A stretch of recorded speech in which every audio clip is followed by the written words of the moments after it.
Gracias, Señor, por cada hermano que he conectado. Te rogamos, Señor, que tú sigas bendiciéndonos en esta noche. En el nombre de Jesús. Amén. Amén. Que bendito sea el nombre de nuestro Dios. Vamos a dar comienzo en esta noche y vamos a tratar de uno de los episodios pues, de los bonitos de la Biblia, de los evangelios. Y es el momento donde Jesús entra a una casa, como todos sabemos, y es derramado un frasco de un perfume de mucho precio. Y vamos a ir a leer el texto.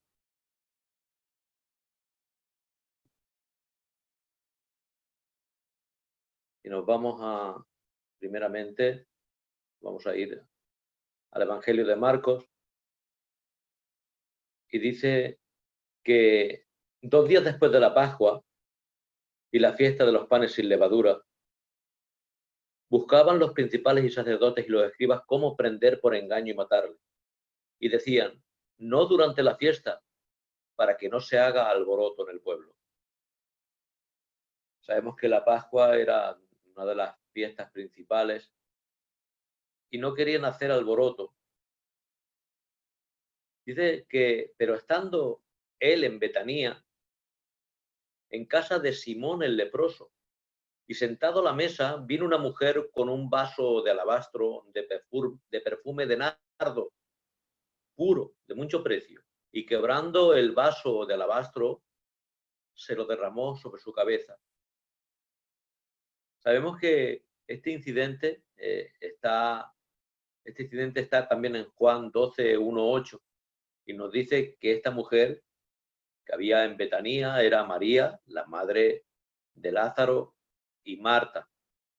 Pero no tiene que ver nada con el Evangelio de Lucas, que habla de una mujer pecadora, porque a veces se ha asociado una cosa con otra, por cuanto se habla de un Simón, de una casa, se habla de una mujer que viene y derrama un perfume, se habla de alabastro, y claro, son 2 episodios muy parecidos, pero si observamos, no tiene que ver uno con lo otro.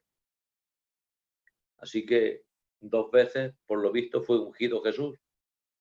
Uno por aquella mujer pecadora y esta vez por alguien que por esta casa tenía mucha amistad. Y vemos primeramente, queridos hermanos, algo. Estaba en Betanía, en la casa llamada de Simón el leproso. Sabemos que si este Simón se le llamaba el leproso, era porque seguramente había sido leproso.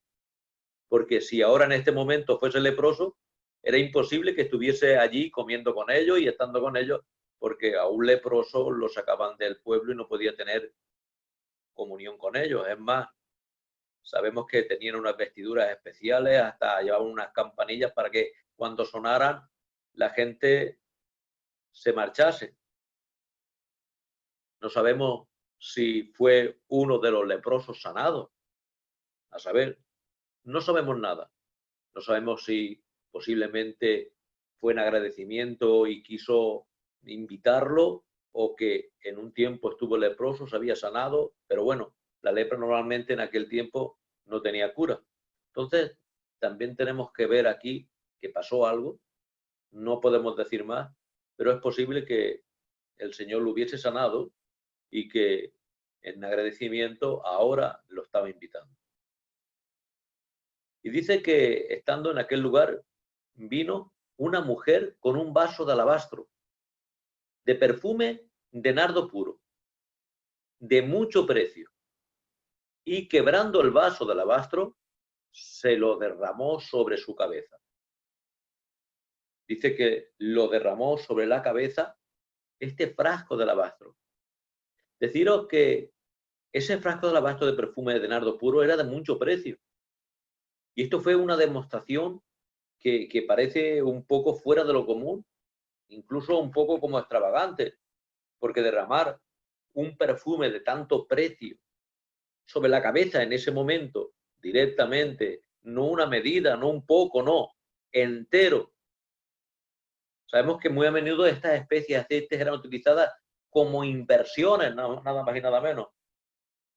Sabemos que hoy hay gente que compra oro para guardarlo porque es algo que no devalúa, que va en apogeo, va hacia adelante y tiene una inversión. Pues en aquel tiempo, estas especies como el nardo puro y estas cosas que estaban en estos recipientes de alabastro y en otros recipientes, claro, también, eran utilizadas como inversiones, como era algo pequeño, portátil, que se podía llevar, se podía vender con facilidad, no era algo grande y era costoso. Sabemos que Plinio el Viejo, que era un historiador romano, dice que el mejor aceite es el alabastro preservado y el valor del perfume y su identificación como un nardo sugiere que era una reliquia de la familia, la cual pasaba de generación en generación, de madre a hija. Es decir, no sabemos si este perfume lo había obtenido esta mujer, María, directamente en ese momento por un precio de tanto valor, o sencillamente es algo que tenía en su casa desde hacía mucho tiempo. Fuese dote de su madre, de su abuela, no sabemos, hasta porque era algo que se tenía en familia. Así que imaginaros por un momento, esa inversión era algo tremendo. Decir que el precio que le ponen a este frasco de alabastro para poder venderlo es de 300 denarios. Y nadie pone diciendo, no, ese precio es exagerado. No, no, no. 300 denarios es el precio que pone nada más y nada menos que aquel que llevaba la bolsa, que era Judas. 300 denarios. Sabemos que un soldado romano que daba la vida en cada momento, en guerras, cobraba, un legionario romano, 250 denarios al año. Imaginaros 300 denarios. Estamos hablando más de un jornal de un año. Cuando vemos en la Biblia que el Señor pagaba un denario era porque era un buen jornal, el jornal de un día. Pero no quiere decir que todos cobrasen un denario al día. Habría gente que cobraría más, por supuesto, también.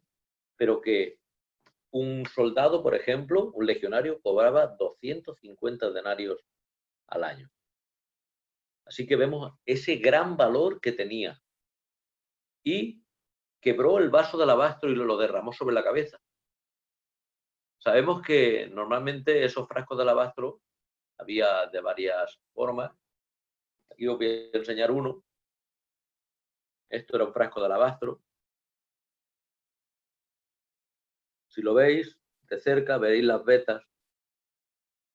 Y es porque es un material tipo marmóreo, como si fuera mármol, pero un poco más blando. Claro, esto no lo podían hacer en un torno. ¿Cómo lo tenían que hacer? Pues tenían que ir pasándole una piedra o algo que lo lijara para ir moldeándolo, trabajándolo. Era más escultura que alfarería. Y encima, ¿cómo vaciaban esto? ¿Cómo lo vaciaban? Para vaciar esto tenías que ser costoso, porque era una piedra, esto lo sacaban de un bloque de piedra y sacaban una vasija. Si veis, aquí está la rotura. Este también lo rompieron en su tiempo para derramarlo. Así que vemos que estos ungüentos tan valiosos eran usados más bien a la hora de la muerte, era para echarlos en los cuerpos de los difuntos, como ese precio costoso, darlo a gente, encima no cualquiera, claro, gente de dinero, porque nadie podía tener un perfume de más de un año de trabajo, era algo que no era normal. Pero esto pasó con Jesús, pasó. Dice que cuando el invitado llegaba para una comida, era costumbre, como vemos aquí, ungir la cabeza del invitado, como todos sabemos, y con una pequeña cantidad de aceite. Aquí esta mujer fue más allá que el saludo acostumbrado y ella derramó todo el contenido de alabastro del perfume de nardo puro de mucho precio en la cabeza de Jesús. Aquí podemos ver un poco que hace como alusión a ese Salmo 133 tan conocido. El buen óleo sobre la cabeza, que baja sobre la barba y llega hasta el borde de las vestiduras. Y justamente Cristo en la cabeza de la iglesia está hablando de que allí envía Jehová bendición y vida eterna. Ese salmo del amor fraternal tiene que ver también con el ungüento, con esa costumbre que había de cuando alguien entraba a la casa, ungían la cabeza con un poco de aceite, lavaban sus pies. Era algo que era costumbre en aquel momento. Esto fue maravilloso. Sabemos que María lo que hizo con Jesús fue tan tremendo y a la vez era algo que iba bien para él, porque Jesús era el Mashiach, el Mesías, que quiere decir eso justamente, el ungido. Y además, Christos, de ahí viene la palabra Cristo, del griego Christos, también quiere decir lo mismo, quiere decir ungido. ¿Pero con quién se ungía? Con aceite. Pero aquí este aceite no era un aceite normal, era de nardo puro, era esencia de nardo. Sabemos que María hizo esto sin decir palabras encima. Es decir, se acerca y podemos pensar que su hermana Marta hablaba mucho, pero María, ella era una mujer que hacía. Vemos que en otra ocasión, ¿os acordáis que Marta le dice, reprende a María, el Señor reprende a María, que no hace nada? Y Jesús le dice que ella había escogido la buena parte, pero ahora sí que hace algo. En esta ocasión hace algo tan admirable como derramar ese perfume, que como hemos dicho no sabemos si era el tesoro de casa, era ese poder económico que tenían en casa. Pero ella había escuchado, queridos hermanos, de que Jesús iba a ser entregado, iba a ser muerto. Y ella quería hacer algo no después de muerto. Quiso entregarlo y ungirlo en vida. Algo que también teníamos que hacer todos, porque muchas veces cuando alguien ya no está decimos qué bueno era, pero mientras está no hacemos nada por él. Lo bueno es hacer las cosas en vida. Si somos nosotros pudiéramos hacer más o hablar menos, al menos sería una bendición para nosotros mismos, quizás para otros. Así que podemos decir que tenemos que hacer también nosotros lo que nos toca, con nuestras fuerzas. Cuando María terminó, ella no miró a los discípulos y les pidió su opinión acerca de lo que ella había hecho. No, que va. Ella tenía su opinión y hizo lo que a ella le pareció bien. Muchas veces queremos la opinión de los demás, pero hay un texto muy bonito que dice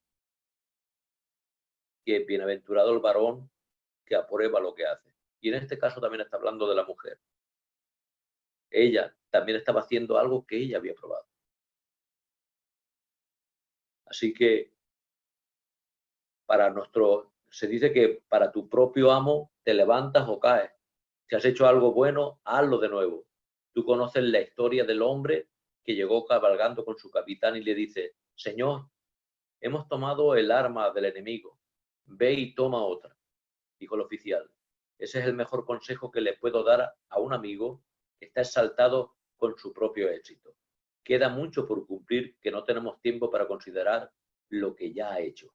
Esto lo decía Spurgeon, diciendo de que a veces llega alguien cuando ha hecho algo bueno y dice, he hecho esto, aquello, lo otro, para que le digamos qué bien o que lo aplaudamos. Pero aquí el capitán le dijo, pues bien, ve y hazlo otra vez. Yo creo que se quedaría sin palabras. Si también hiciéramos eso, también creo que también callaríamos a muchos que hacen las cosas para su propio orgullo o para ser vistos. Esta mujer María no hizo esto para ser vista, ni mucho menos. No, fue para honrar al Señor. Y fue en agradecimiento también de algo. En este caso había mucho agradecimiento. Estábamos diciendo al principio que posiblemente este Simón, el llamado el leproso, pudo ser un hombre sanado por el Señor y en agradecimiento invitaba al Señor. Pero es que esta María estaba también agradecida porque su hermano había muerto y ahora estaba vivo, porque el Señor le había devuelto la vida. ¿Qué mejor que honrar aquello que nos han hecho bien? Y ellos estaban agradecidos. Pero dicen que a partir del versículo 4, y hubo algunos que se enojaron dentro de sí y dijeron, ¿para qué se ha hecho este desperdicio de perfume? Porque podía haberse vendido por más de 300 denarios. Vemos que en Juan dice 300 denarios, pero aquí dice por más de 300 denarios. Así que estamos viendo que era un perfume de mucho precio. Y habíaselo dado a los pobres, y murmuraban contra ella, pero Jesús dijo, dejadla. ¿Por qué la molestáis? Buena obra me ha hecho. Siempre tendréis a los pobres con vosotros.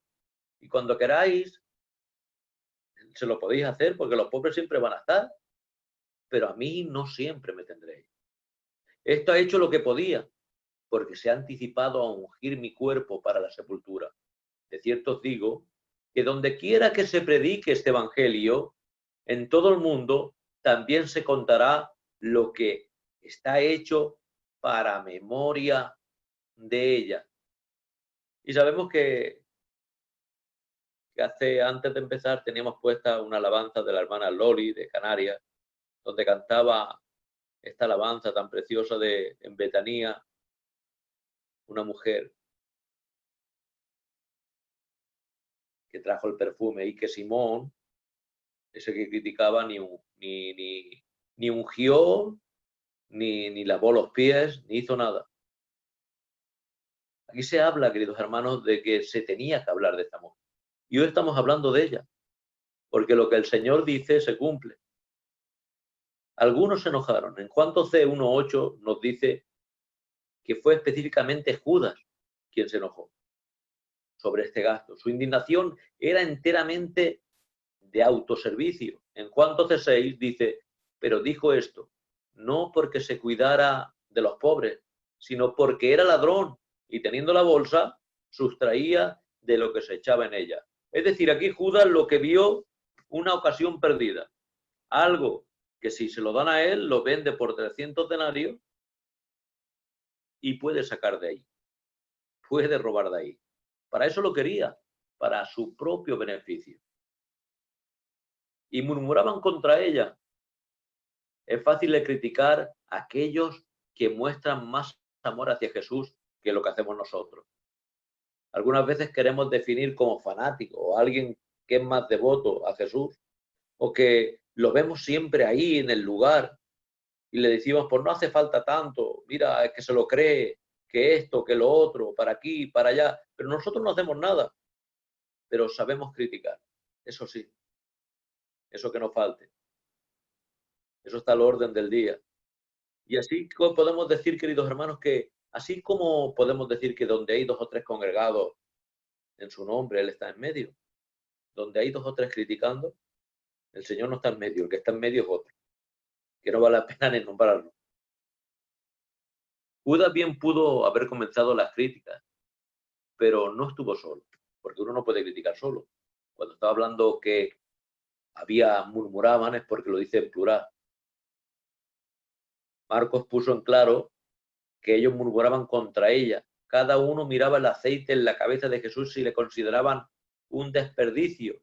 María probablemente empezaba a preguntarse si había hecho algo mal. Es interesante que la palabra desperdicio de Marcos 14:4 es traducida a perdición en Juan 17:12 y se aplica para Judas, Judas criticó a María por despreciar el dinero, pero el desperdicio no el dinero, sino toda su vida. Es decir, Judas aquí critica a María por desperdiciar el perfume y en este caso el dinero que valía ese perfume, pero él no se está dando cuenta que está desperdiciando su vida con esa condición que tiene y ese pensamiento que tiene. Dice que podía haberse vendido por más de 300 denarios. Este particular vaso de alabastro valía más que un año, como hemos dicho, de un trabajador, del jornal de un trabajador.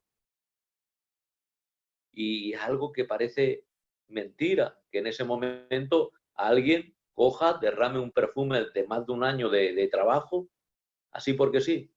Pero es que no era cualquier persona, era el Dios hecho hombre, era nuestro Salvador. Y esta mujer se dio cuenta de quién tenía delante. Vemos que cuando Marta la criticaba, a ella le daba igual. Ella quería escuchar las palabras del Señor. ¿Y sabes por qué viene la fe? Por el oír la palabra de Dios. Esta mujer estaba tan llena de fe que dice, no voy a desperdiciar el momento. Había oído palabra de Dios, se había llenado de fe y esa fe había hecho que ella tuviese deseo de dar lo que mejor tenía. Seguramente esa era la joya que ella tenía. Como hemos dicho, no sabemos si pasaría de manos de su abuela, de su madre. Era algo que se tenía en la familia. Era algo que era una inversión en la familia. Y dijo, este es el momento. Voy a invertir todo lo que tengo, no para lo que hay aquí que se va a perder, para lo eterno. Y en este caso, ¿qué más eterno que nuestro Señor Jesús? Así que no falló, dio al blanco nuestra hermana María. Jesús dijo, dejadla, ¿por qué la molestáis? Buena obra me ha hecho. Los discípulos pensaban que esta unción extravagante con aceite era un desperdicio, pero Jesús lo recibió como una buena obra. Y es que lo que a veces vemos en los hombres no es lo que ve Dios. Con su simple amor y devoción para Jesús, María entendió lo que los discípulos no entendieron, que Jesús estaba a punto de morir. Y ella tenía la intención de que este regalo fuera la preparación para su sepultura. ¿Sabéis, queridos hermanos, que a Jesús le dieron ungüento, perfume, justamente cuando vino al mundo, cuando era un niño, y ahora cuando va a ir del mundo, es decir, cuando va a morir? Así que eso sucedió. Buena obra me ha hecho, dice. En el griego hay dos palabras para bueno. Una palabra es agatos, la palabra agatos que quiere decir una cosa que es moralmente buena, y hay otra palabra que a nosotros nos va a gustar más. La otra palabra que hay para bueno en griego, que es la palabra kalos. La palabra en griego que hay en la Biblia para bueno es kalos. Y esta es la que pone aquí, la cual describe una cosa que no es solamente buena, sino preciosa. Es decir, está hablando algo más. Una cosa puede ser agatos, buena, pero a un ser duro, austero, severo, sin atracción. Pero una cosa que es kalos es atractivo, precioso, con un cierto toque de encanto. Así que la palabra kalos, imagínate en griego lo que quiere decir. Jesús le dio un elogio más elevado. Y dice, está hecho lo que podía. Los otros no podían dar ese perfume porque no lo tenían. Así que cada uno da lo que tiene. Y esta mujer dio lo que tenía. Dios no espera más de nosotros de lo que podamos hacer. Pero cuidado, de poner tus cosas dignas, de verse bajas. Y entonces, si tú tienes y no haces, entonces no estamos haciendo lo correcto. No puede haber una condenación más grande que esta. Todos no pueden hacer cosas por Cristo, pero está bien si cada uno hace lo que puede como si fuera para sí mismo. Es decir, todos no podemos hacer lo que hizo esta mujer, porque no todos tienen un perfume de 300 denarios de precio del jornal de un año, ni tienen a Jesús para poderlo ungir. Pero sí que podemos hacer nuestra parte. Podemos invertir nuestro tiempo, nuestra vida. Podemos invertir nuestra parte de nuestra economía, que siempre vamos limitados, pero también podemos dar de nuestra economía. Y no estamos hablando de hacer como estos que nada más que hacen pedir, hablando de esta doctrina de la prosperidad, ni mucho de eso, no. Estamos hablando que lo que podamos, vamos a hacerlo. Porque se han anticipado para ungir mi cuerpo para la sepultura, dijo el Señor. Que se había anticipado para ungir mi cuerpo para la sepultura. El acto de María era aún más precioso porque fue planeado. No era algo casual, no. Ella tenía ese perfume de alto precio y dijo, esto lo voy a derramar. Esto no era una acción espontánea, atrapada por el momento. Fue planeado.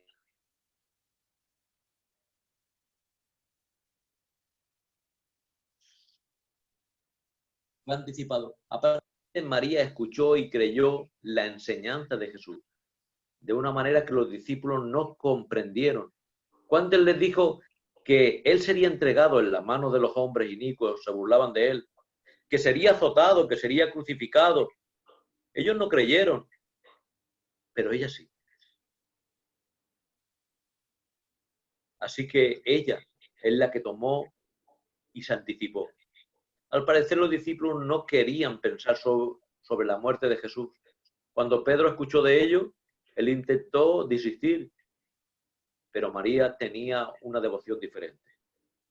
Sabemos que ella estaba preparando algo para cuando pasara por Betanía. Sabemos que su muerte iba a ser ya. Sabemos que de aquí, de este momento, qué pena.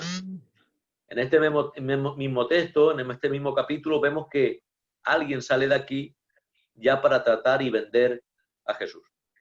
Es decir, se ha desperdiciado 300 denarios, ahora te vendo a ti. Pero aquí la pena, 300 denarios. El frasco de alabastro es el precio que pone Judas, pero su señor, 30 denarios. La 10ª parte del frasco de alabastro. Qué pena.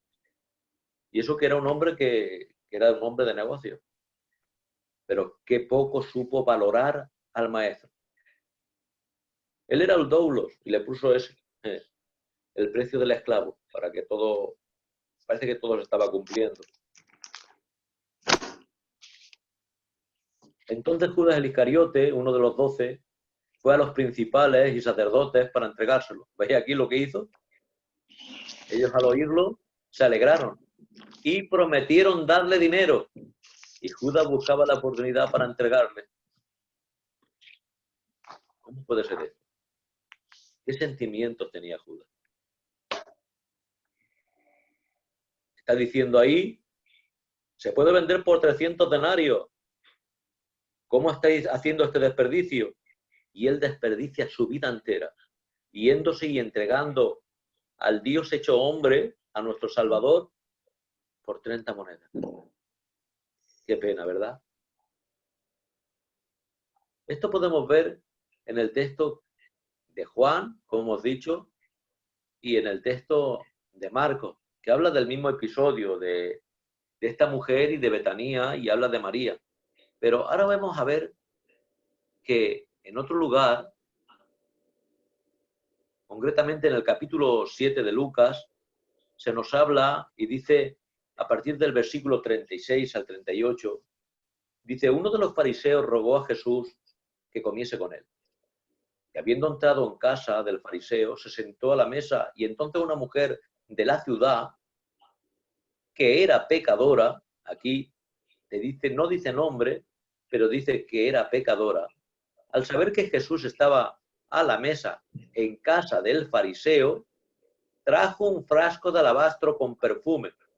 Pero aquí no dice ni qué perfume era en este momento, ni que era de alto precio, pero trajo un frasco de alabastro de perfume. Y estando detrás de él, a sus pies, llorando, comenzó a regar con lágrimas sus pies y los enjugaba con sus cabellos. Y besaba sus pies y los ungía con perfume.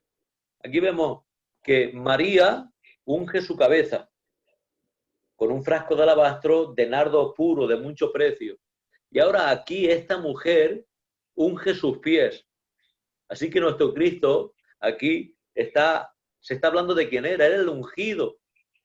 Lo santo, como dice Lucas 1:35, que tenía que nacer. Lo santo, el ungido, el Mesías, de cabeza a pies. Y aquí lo vemos simbólicamente como una mujer, María, unge su cabeza. Y esta mujer, otra, unge sus pies.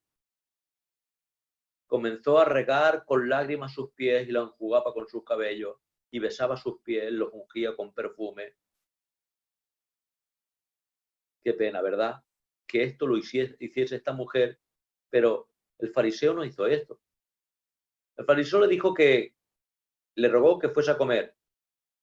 Él dijo, pues bien, allí estoy. Pero esta mujer pecadora, esto nos dice más de ella.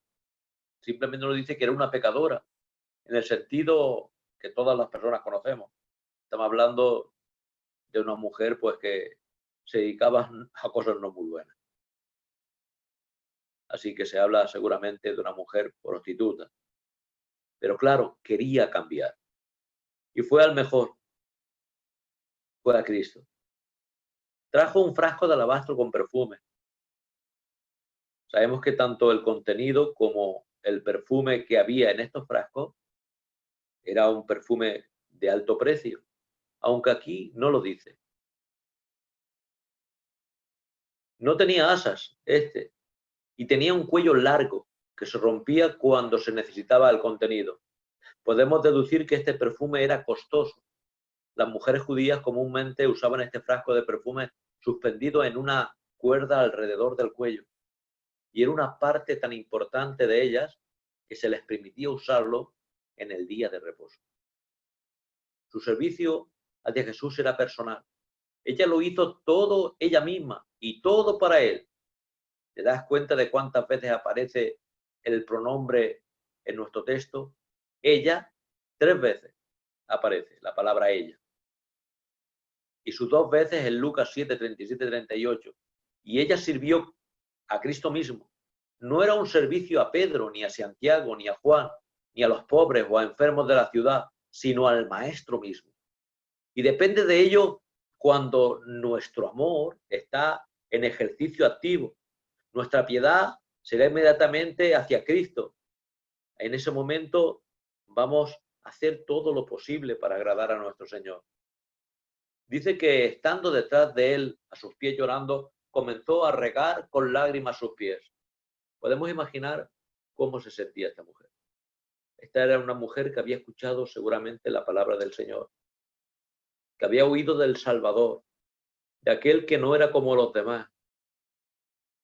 Y ahora venía con ese cambio de mentalidad, con esa llamada metanoia, con ese arrepentimiento. Pero claro, el arrepentimiento tiene que tener, como todos sabemos, demostración. Y aquí lo podemos ver. La mujer ungió los pies de Jesús con ese aceite, pero con lágrimas. Es decir, ungiendo al Señor con el perfume, pero sus lágrimas derramándose, fluyendo. Y ella lavó sus pies con sus lágrimas. Si el frasco de alabastro tenía bastante perfume, fueron más las lágrimas que el perfume.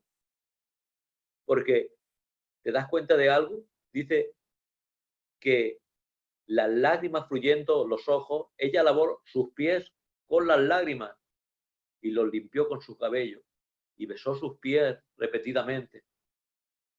La gente se reclinaba, sabemos, en aquel tiempo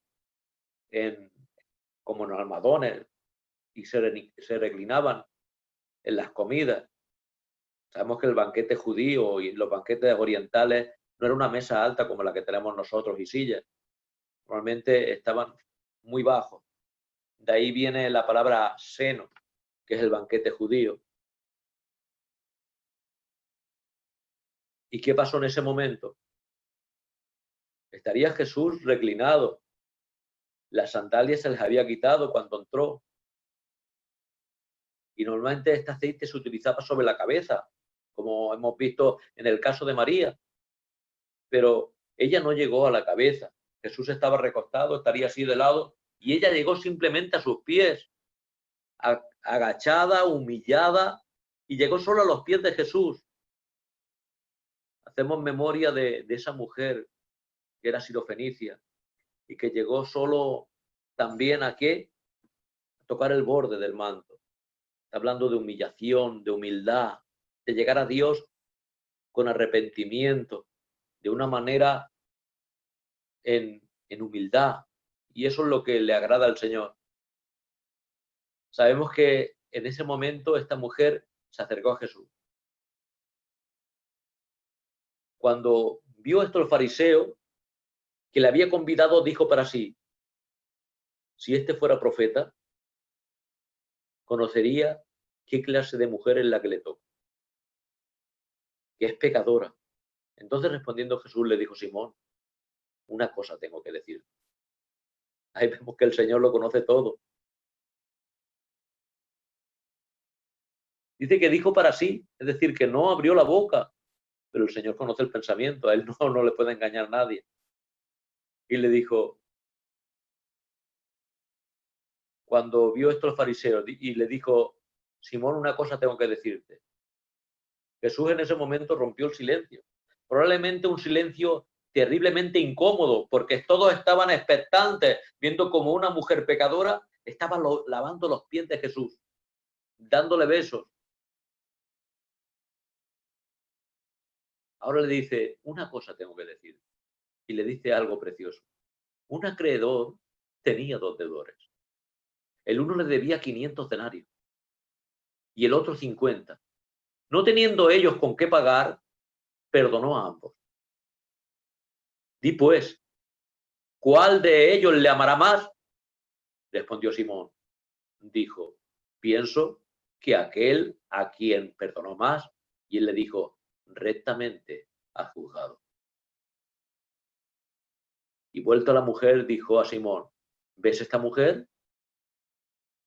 Entré a tu casa y no me diste agua para mis pies. Mas esta ha regado mis pies con lágrimas y las ha enjugado con sus cabellos. No me diste el beso, mas esta, desde que entré, no ha cesado de besar mis pies.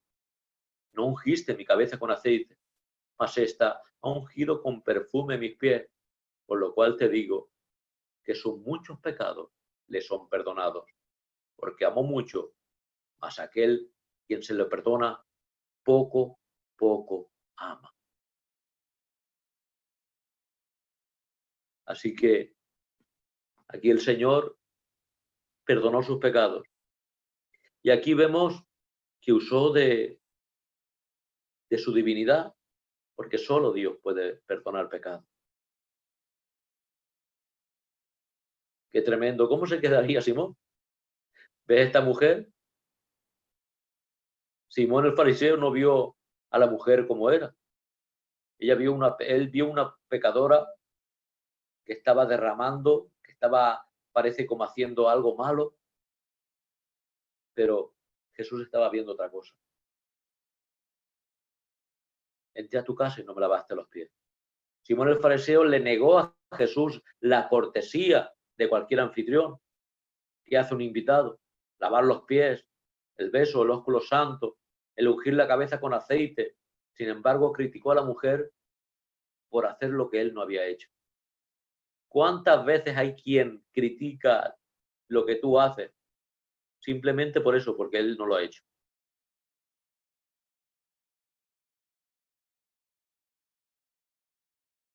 Pero aquí dice, por lo cual te digo que sus muchos pecados le son perdonados. Porque amó mucho, y ella fue perdonada por su gran amor. Su gran amor era evidencia de que había sido perdonada, probablemente en privado, en una ocasión anterior, y ahora públicamente ella venía agradecida. Y a ella le dijo, tus pecados te son perdonados. Y los que estaban juntamente sentados a la mesa comenzaron a decir entre sí, ¿quién es este que también perdona pecados? Claro, para ellos ella era algo increíble lo que estaba sucediendo. Tu fe te ha salvado. Vete en paz. Estábamos hablando antes y hemos enseñado el frasco de alabastro, este normal, común. Pero había otras vasijas que también eran diferentes. Imaginar esta. Esta que tenía el cuello muy estrecho y para abrirla, pues la partían por aquí. Le pegaban un golpe. O imaginar esta.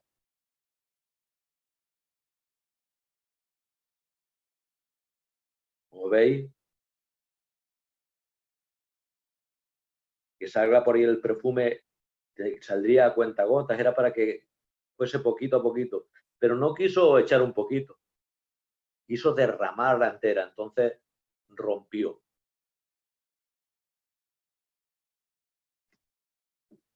Sabemos que en aquel tiempo había ungüentos de todos los sitios y los traían de lugares desde lejos. Hasta había que venían cananeos de Fenicia, de Sirón, de Tiro, otros venían de Oriente, otros venían de Egipto, que eran diferentes y tenían pues sus dioses.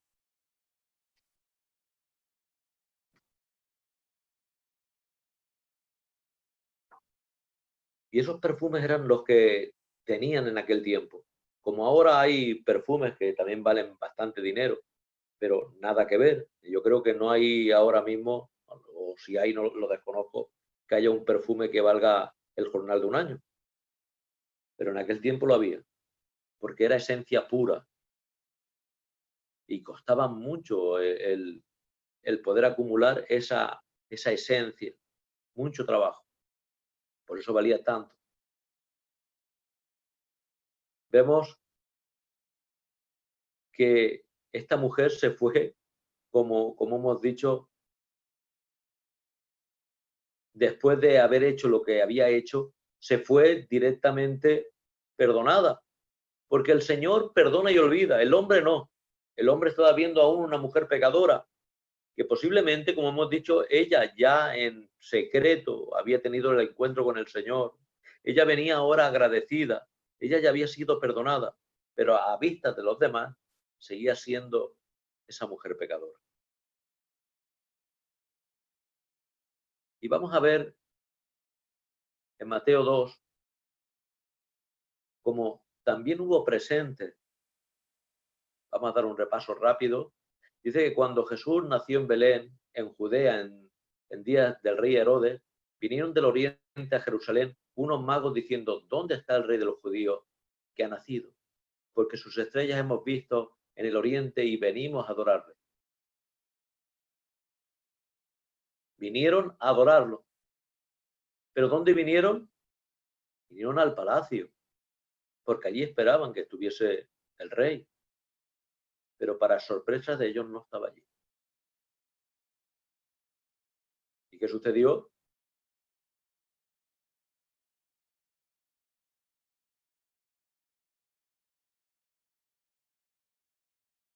Que se fueron a donde estaba.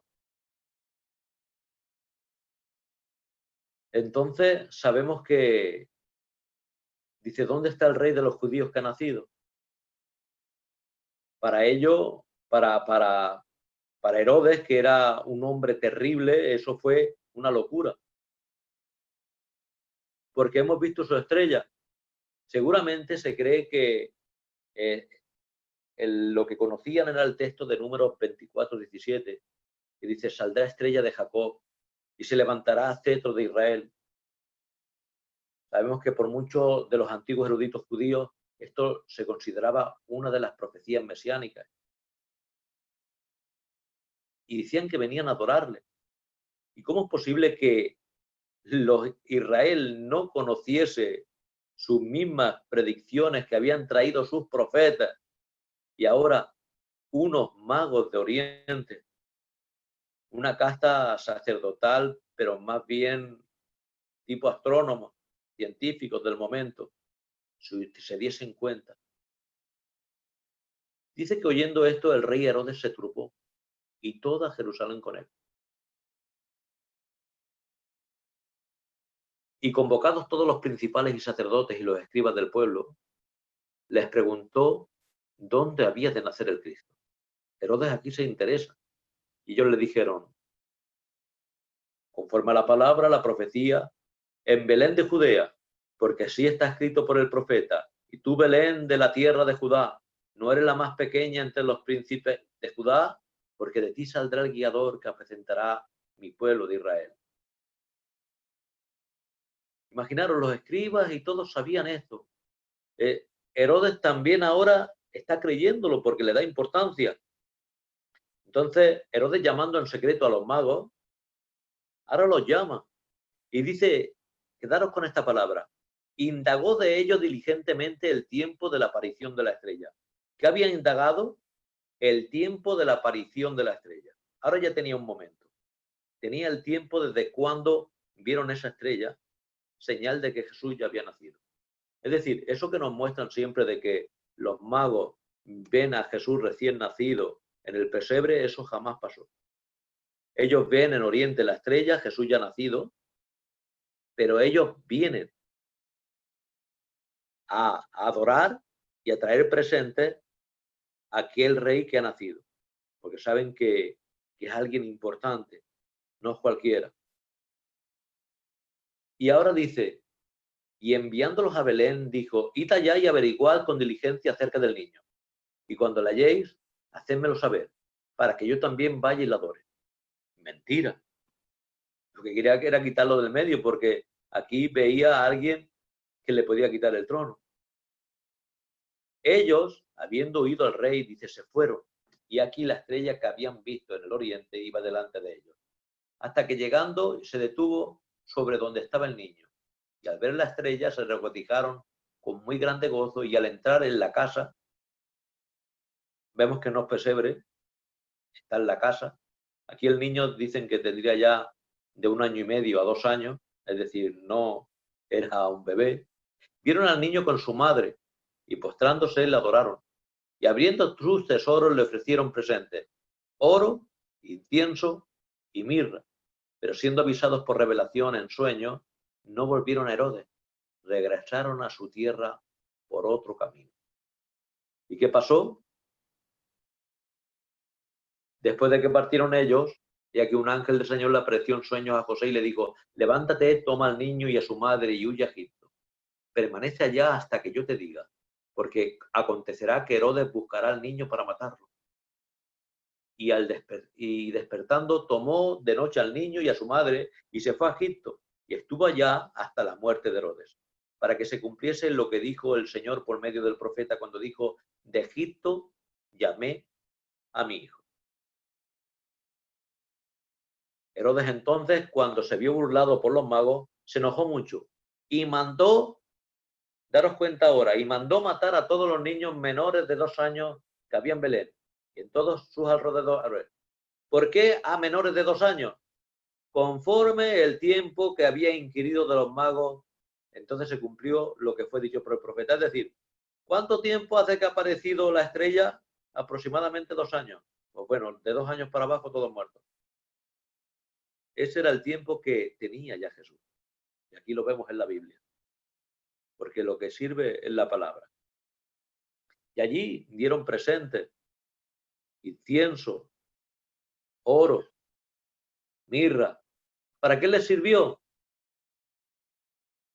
Pues les sirvió directamente para costearse el viaje y el tiempo o la estancia hasta que muriese Herodes y poder volver. Para eso les sirvió.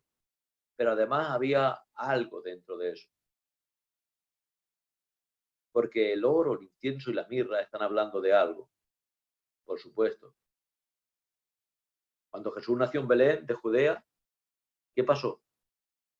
Estos reyes trajeron los presentes, como todos sabemos. ¿Y qué significado? El oro es el regalo que se le da a los reyes. Es el metal más preciado. Sirve para reconocer la realeza, la grandeza de esa persona. Sabemos que cuando vino la reina de Saba, ¿qué hizo con Salomón? Le regaló oro. Dice Primera de Reyes 10:10.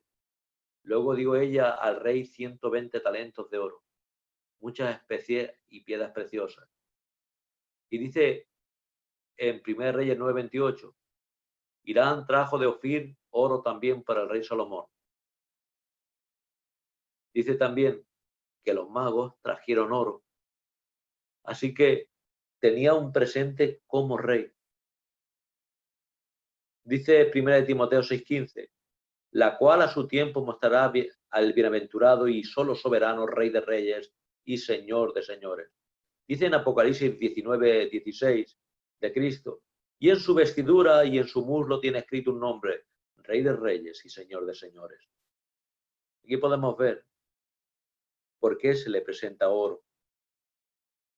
El incienso en la Biblia, así como en la cultura hebrea y judía, se usaba para ofrecérselo a Dios.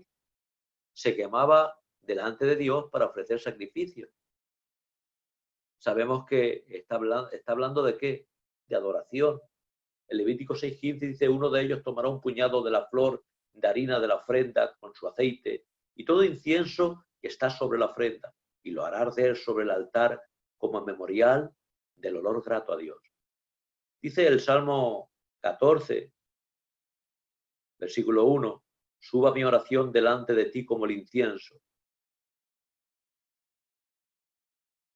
A Zacarías, padre de Juan el Bautista, le tocó entrar en suerte conforme a la costumbre del sacerdocio en el santuario del Señor para ofrecer ¿qué? Para ofrecer el incienso. Toda la multitud del pueblo estaba afuera orando a la hora del incienso.